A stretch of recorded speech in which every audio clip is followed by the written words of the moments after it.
Hola, una vez más, bienvenidos. En esta lección mostraremos los conceptos básicos de la paleografía, desde su definición hasta los ciclos paleográficos tradicionales, así como los conceptos esenciales de esta ciencia y técnica auxiliar de la historia. Además, estableceremos las normas de transcripción establecidas para este curso. Por consiguiente, la primera duda es saber qué es la paleografía y a qué se dedica un paleógrafo.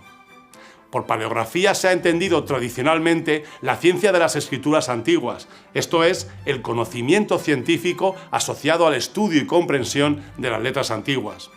Por lo tanto, un paleógrafo es un experto científico versado en la comprensión, lectura, identificación y difusión de estas formas pasadas de comunicación. Ahora bien, esta definición tan genérica merece una serie de puntualizaciones.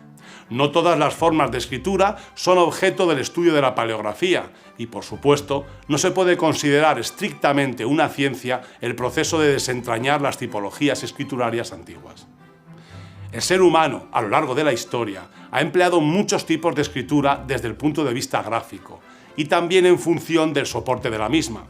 La paleografía, afortunadamente, no se ocupa de todas las formas escritas, independientemente de su soporte, sino que este es básico para establecer la finalidad paleográfica. En efecto, el soporte básico para separar el ámbito del conocimiento de la paleografía del ocupado por su hermanastra, la epigrafía. Las escrituras que emplean soportes blandos, suaves, móviles como el papel, el pergamino o papiro, son el objeto del conocimiento paleográfico. Sin embargo, no es este proceso un objetivo en sí, sino que profundizamos y lo desarrollamos para desentrañar el conocimiento encerrado en las complejas y opacas grafías del pasado. Por tanto, más que una ciencia per se, la paleografía ha de ser definida como una técnica o ciencia auxiliar que permite el progreso de otros conocimientos científicos. Así lo entendieron padres de la paleografía como Mabillon o el padre Terreros, desarrollando un método científico basado en la identificación, descripción y repetición.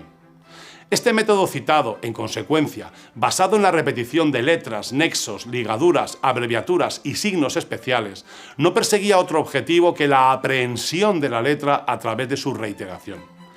Sin embargo, en este curso podréis observar cómo existe otro método, nacido en la actualidad, alejado de la tradicional absorción por la reiteración de las características gráficas.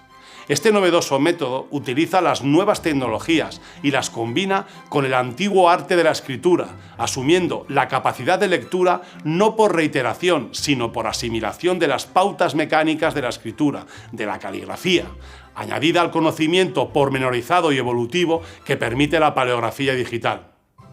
Y siguiendo con el proceso evolutivo, la paleografía se estructura temporalmente en función de tres grandes fases, conocidas como ciclos de la escritura latina, que atienden a las diferentes tipologías escriturales evolutivas, siempre teniendo en cuenta criterios cronológicos y geográficos, pero sobre todo lingüísticos.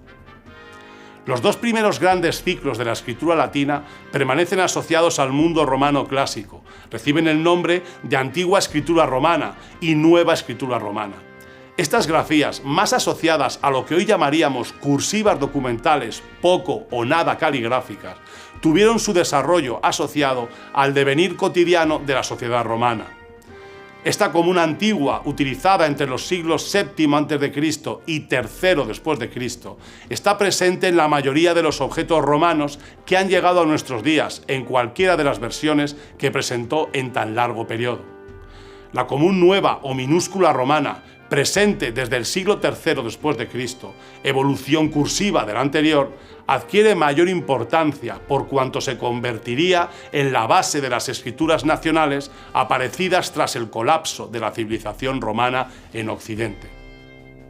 Entre ambos ciclos, y con cierto carácter atemporal, se desarrolló el ciclo de las letras unciales y semiunciales, siendo su periodo de esplendor el comprendido entre los siglos IV y IX después de Cristo. Mezclando características de ambas grafías, las letras unciales más asociadas a códices y por ende a la escritura eclesiástica estuvo presente a lo largo de la Edad Media en las grafías formales y caligráficas, siendo un misterio aún hoy día su origen. Es por tanto la minúscula romana, la común nueva, la que establece el ciclo de interés básico para el presente curso, Tras la desaparición del Estado romano, los diferentes territorios emergentes desarrollaron grafías propias llamadas nacionales, estando entre ellas la visigótico-mozárabe peninsular. De todas ellas, merovingia, longobarda, benaventana e insular, nacerá la carolina, que establecerá la primera unidad gráfica del medievo, evolucionando esta hasta las grafías góticas y siguiendo la línea evolutiva a la escritura humanística, responsable, junto con la normalización provocada por la aparición de la imprenta, de nuestra forma actual de escribir. No obstante, a pesar de los diferentes ciclos y subciclos gráficos descritos, a la hora de transcribir las letras del pasado, hemos de respetar un método sustentado en normas básicas de transcripción que nos permita sistematizar tanto el proceso de aclaración del tenor documental como de tratamiento de las singularidades que los documentos puedan presentar. Una vez asimilados los puntos básicos previos, ya centrados en la transcripción propiamente dicha, habremos de tener en cuenta que en todo momento ha de estar posicionado nuestro trabajo dentro del documento. Esto quiere decir que debemos obligatoriamente señalar dónde empieza cada línea y dónde termina, de modo que cada palabra que transcribimos pueda ser localizada fácilmente en el documento. Para localizar las líneas, utilizamos la barra inclinada, añadiendo tras ella, en formato superíndice, un número ordinal. A la hora de tratar las abreviaturas, la norma nos indica que debemos desarrollarlas, esto es, transcribir la palabra completa y no indicarlo en modo alguno en el texto resultante. Si aparece una palabra repetida, no la transcribimos, sino que damos cuenta de ello con una nota al pie de la página, especificando la palabra en cuestión. Cuando en el texto aparecen rotos, manchas o alteraciones de cualquier tipo, empleamos los corchetes para reseñar el problema asociado al texto documental.